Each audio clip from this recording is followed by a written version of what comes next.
L'équitation, c'est un sport de riche de toute façon. Je crois qu'on l'a tous entendu cette phrase.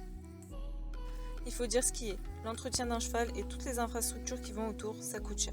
Le matériel aussi, ça coûte cher. Plus cher qu'une tenue de foot. Puis un ballon, quand il est crevé, tu en rachètes un autre. Un cheval, tu essayes de le réparer comme tu peux. Enfin, certains changent de cheval comme un footballeur pour échanger de crampons, mais c'est pas de ces gens-là dont j'ai envie de parler aujourd'hui. Quand vous basculez dans le monde de la compétition, là oui, l'équitation devient carrément un sport de riche. Je dirais même qu'on fait tout pour se montrer.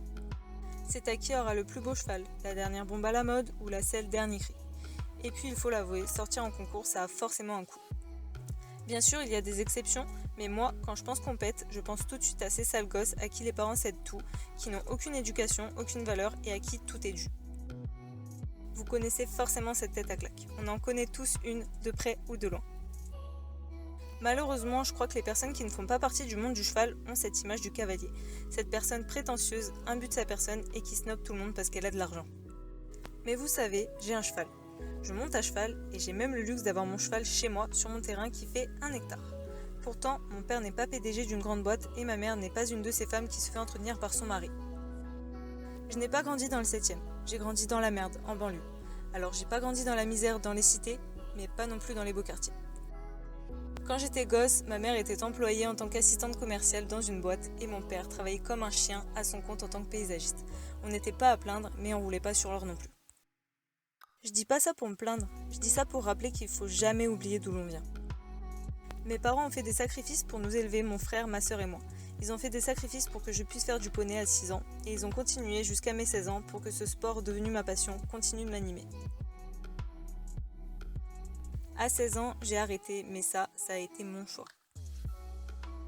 Vous savez, j'ai trimé moi aussi pour pouvoir réaliser mon rêve. J'ai fait des sacrifices, j'ai travaillé comme une malade pour ça. Alors ne venez pas me dire, toi t'as un cheval, t'es une fille de riche. Je travaille depuis que j'ai 18 ans. Non, j'ai pas fait de longues études pour m'assurer un métier où je gagnerais des milliers décents. Je gagne le SMIC. J'ai même fait un crédit pour m'acheter ma jument. Ah, ça y est, on passe de la gosse de riche à la mauvaise propriétaire qui n'est même pas capable d'assumer son cheval. Je vous vois venir. Eh bien non, encore une fois, c'est une histoire de sacrifice.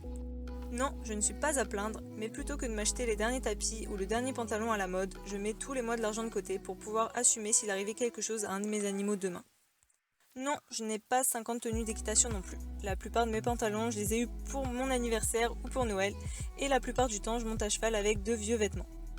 À côté de ça, ma jument et ma chèvre ne manquent de rien. Elles n'ont pas non plus les accessoires dernier cri, mais le matériel utile et adapté à elles tout simplement. Encore une fois, je ne fais pas cette vidéo pour qu'on me plaigne. Je ne suis pas à plaindre. Je veux juste montrer que rien n'est impossible. Que si on se donne les moyens et qu'on fait les choses avec passion, tout est possible. N'oubliez pas que dans la vie, tout commence par un rêve.